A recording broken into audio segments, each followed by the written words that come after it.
Okay, so here I am in Photoshop. So all I'm going to do is just make a 1024. I do want some amount of detail in here. I don't want it to be, too small. I could do a little 10 by 10 pixel and have it tile, but I want a good amount of variation. So I'm just going to fill with my background color, which is actually Control backspace. Alt backspace is your foreground color. Control backspace is your background color. If you didn't know that, it's pretty handy. And all I'm going to do is going to go to Filter, Noise, Add Noise, full-blown noise, 400%. I want to make sure it's Gaussian and monochromatic. Now, monochromatic makes it black and white. Without that, you can see it's actually every color in the rainbow in there. Okay, so it's monochromatic. Hit OK. And if I hit Control-Alt-0, it zooms it to 100%. You can see, I zoom in a little bit. It's just noise. That's it. That's our stamp. Okay, and I want to keep the white and the black in here. White will bring the surface out, black will drop the surface in. Okay, so I just save this. Okay, and I just saved that out as a TGA file. I'm just gonna save my scene here real quick. And all I gotta do is come over to stencil while it's still saving. Okay, and there we are. And you just come here and you say Add Stencil, and then navigate to wherever you saved it. I already brought it in. It's right here.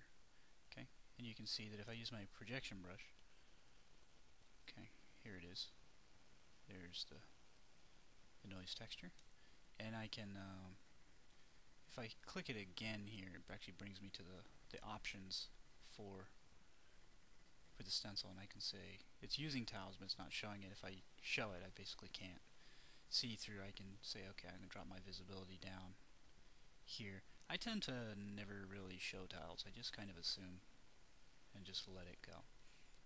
Okay, so once I've got that, I'm going to add a new layer here. I'm going to call this plastic bump. Takes a second. There it is. Okay, click my projection brush. Spacing's fine. Do want 100% strength. Go ahead and drop all that to minimums and stuff, whatnot. Okay, and then what I'm going to do is I'm going to make my object furry. I'm going to use a really big brush so I can get some massive coverage. And I keep it looking like this so that I can clearly see where this is laying down. Zoom out a little bit, which actually tightens it up. The scale of this, if I bring this up really big, you can see, I hit Q, the difference there, how much finer this is than that. If I bring it down really small, and just tuck it away in the corner, you can see, which might actually be a little hard to detect, which it is kind of hard to detect.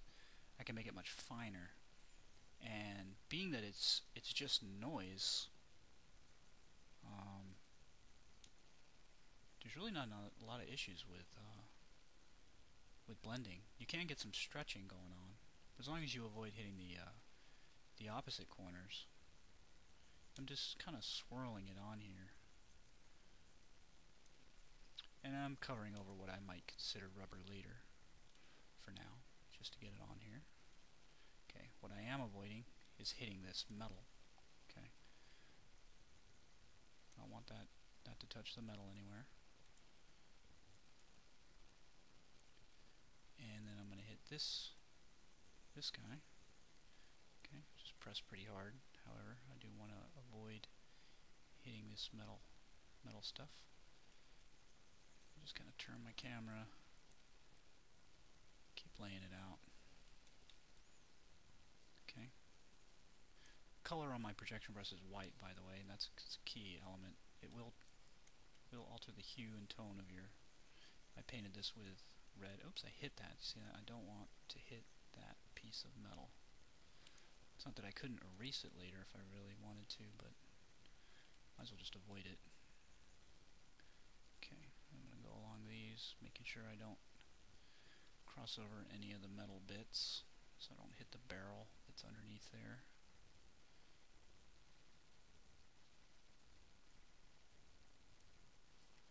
And I did decide that the handle is going to be smooth, so I'm not hitting that little handle that's up there.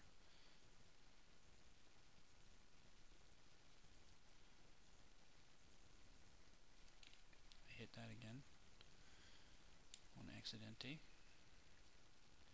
Okay. And then you just kind of go, yep, I hit the barrel, so I just want to avoid hitting off of this surface. Could do this in, I did it again. Brush control's a little off today. It's okay. Any place I can see any noticeable weirdness, I just kind of hit over that. Okay. And I think my coverage is okay. And then all I do is turn this to, say, 1%. That gives me a very fine, rough plastic texture. Okay. And if I notice any stretching during this, I can still fix it. Okay. And it looks pretty good. Just noise, that's it. Just projected it all over the surface. Just check for any weirdness.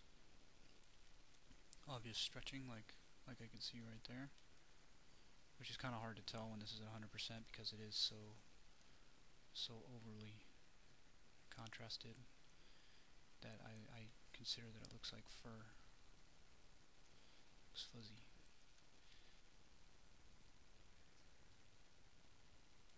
Okay. Now rubber, let's say if I wanted to make this be rubber, would really just be, bring that up a little bit larger, and I can just, oops, move it out of the way so I can see. It would really just be bigger, and would actually need to alter the specular amount a little bit. The other thing I can do for the rubber is actually make it darker. Rubber tends to bounce light a little less. Actually, kind of a lot less. A black tire, a rubber tire, tends to look pretty black even in sunlight. Whereas if that was like a hard plastic, you'd have very hot spot highlights on there, where black tends to not. A lot of that's in the gloss, and a good amount of that's in the actual specular amount that it bounces back. It absorbs more light. It's got a lot more internal in all of its actual physical composition. It's got a lot more space between the particles. Now, a physicist is going to come on here and kick me in the groin area, right, and tell me I'm completely wrong. But you know, in my small little simple mind, it makes sense. It's like that's why rubber can bend, things like that. You know, it's bonding and all that stuff. It's a little looser. Plastic will break. It's got a stiffer connection between the particles, and then once it breaches that threshold, it tends to just lose the connection and break apart. Rubber would allows for that stretching because it's a looser bond. However, it could be that it's a tighter bond. You know, I don't know. I'm not what I'm talking about. You know, I'm not a brain surgeon. I'm not a rocket scientist, and I'm not a brain scientist or a rocket surgeon. See, if I go much bigger on that stamp, I tend to get a lot more of a, I actually think I'm going to go with this. So it's a little more obvious that it's very different. It's doesn't have as fine of a surface. And really what I should do, if I wanted to be thorough, give myself better control, is just actually make a new layer for this. So let me do that real quick. I want to keep this part of the video actually pretty short because there's not a lot to it. It's really just projecting.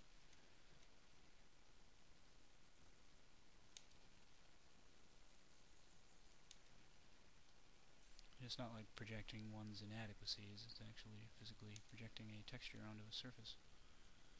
Literal term. So I'll just I'll make a new layer, call it rubber.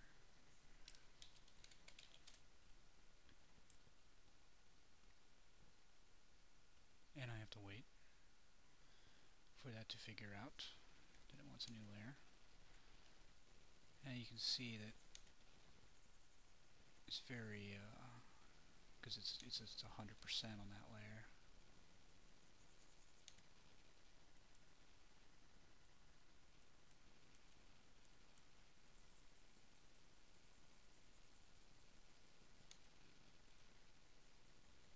So what I'm going to do is just get some coverage. Because these objects are connected, it's actually breaching over onto my plastic. However, I do have a knight in shining armor to save me from that. The closer I get, also, it doesn't zoom in my stencil, so I need to kind of maintain the same overall zoom as I do this. So what I can do, my knight in shining armor, is flatten the UV space. It freaks out, tells me there's T-shapes, and I tell it I don't care. And all I got to do is erase. Now the eraser tool will still try to use this stencil, which I don't want. I just want it on here. Okay. And you can see all those parts that have a little edge crossover stuff. I really don't want that to show up. So anywhere that has a little strip of it, I'm going to kill it, like right here. Okay. You can also see parts where I missed a little bit, and I'll fix those in a second. But right now I'm in my erasing phase. Like here. And you place that cut over. So then what I'll do is I'll go back to projection, hit Q so it comes back, and then I can pretty much put it back on. Just fix any little missed edges that I got going on. Do it right here in this view. And actually doing it this way actually makes sure that I have the same uniform size across the whole thing, which is kind of a little bit of an added bonus. Some of these edges here, I'm not sure if I really want them or not. They're either on one side of it or not. So I'm going to have to look at the model after I add these. See which side that laid down on. Make sure it's not the wrong one. Oops, I want to hit that guy up there.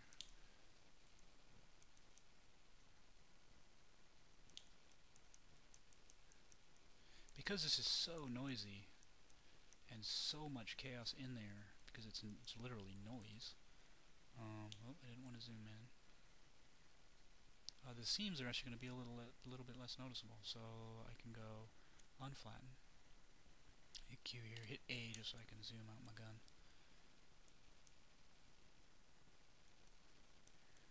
Okay, here's my rubber, which is awfully overdone. When I can make it like 3, it'll kind of duplicate and add on to that surface. Now again, this model's full of errors. If I look at the wireframe, you can see where it's just not good. However, the final version of the gun that does have a good mesh flow is the texture's going to lay down in the same spots using the same UVs. So again, I just quantified this part of the mesh and let it do whatever. I didn't care. I just wanted to make sure that there were edges everywhere so that it wouldn't have any issues painting over that. Okay. So there you go. That's a quick and easy way to do plastic. Rough plastic anyway. If you look at like a keyboard, you know, or your mouse pad, it's about that surface. Okay, it's really just noise. Very, very light on the bump. And again, this is going to need to get boosted back up a little bit when I get to the part where I want to turn it into a normal map. And a lot of that has to do with the scale and strength that I use on that normal map conversion. I could bring it out easy by making this strength 100, but then in doing that I might make these overblown. So you just kind of want to, mess with the layer opacities when you go into Photoshop and make your normal map. Then check it on your final model. The good news is we're going to end up with Photoshop files out of here where all these layers are going to remain separated, and we can keep that in our archives on our hard drive. And we're never going to lose it. We can always come back and fix and edit however we see fit, really. Okay. So what I'm going to do just before I'm done, I'm going to hit this base layer. I'm going to go to my paintbrush here with a solid 100% black, done. Okay, full strength, no spacing. I'm not really worried about this. And I'm going to come in here and I'm just going to mark with an X. This is from my comic book days, where you kind of X out the areas where you want the inking to just get filled in. Okay, cross over some of these.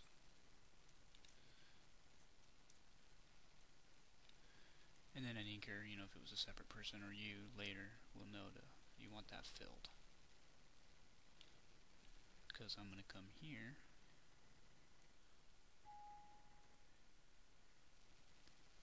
hit A, turn that around, and with a really huge brush, which is going to be a little bit of a pain in the butt, but just going to fill that in using solid black as much as I can.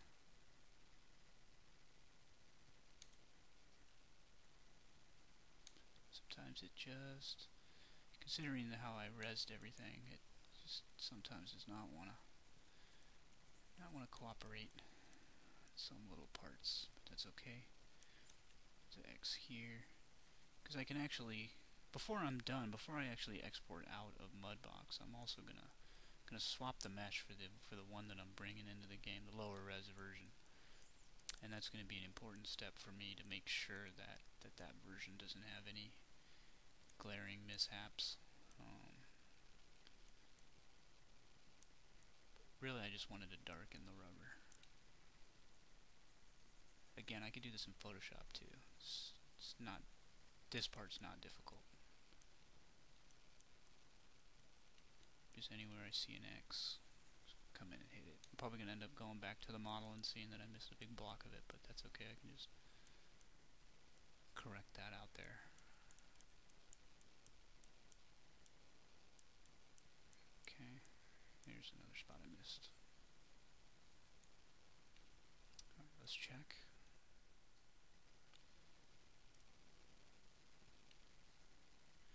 So I shrink my brush here and hit F. I can zoom in. So there's a little bit of a rubber pad on there.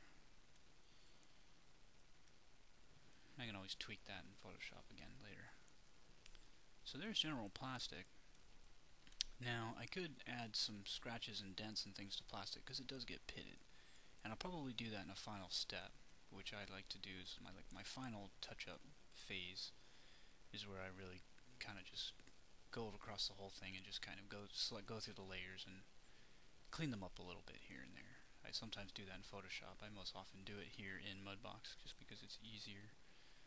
These are rubber too, so let me actually, with a big old huge brush, just darken that. And I'll keep that plastic, that little connection.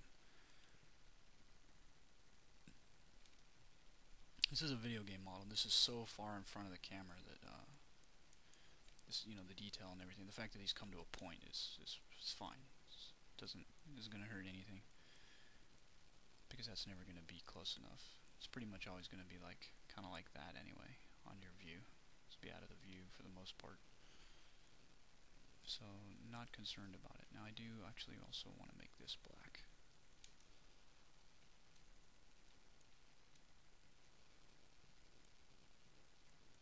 Okay. And then the next step after I stop this and encode it will actually be to come in and do some of the gun's manufacturing type details. Any kind of warning labels, logos or names and stuff like that, bolts, rivets, things like that, things that are manufactured. There's also there's actually a horizontal set of grip bumps to help the user maintain a grip on this. If this was perfectly smooth metal, it'll probably slip out of your hands.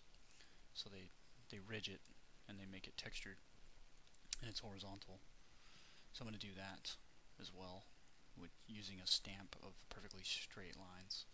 I may want to do some ridges on the front here and do a couple, vertical lines here and there, things that would be perfectly straight and manufactured into the weapon. There might be a warning label here, like, warning, do not feed, or in case of jam, I usually do, goofy stuff too. I'll put somewhere on the front of the barrel, like, do not point at face, point away from face, you know, do not eat, kind of stupid stuff. Because you remember that they're rats and they tend to eat stuff like random crap, right? So for me, putting little goofy warnings that the scientist wrote on here to remind the rat, hey, don't chew the plastic here, because I know you're a rat and you like chewing on stuff.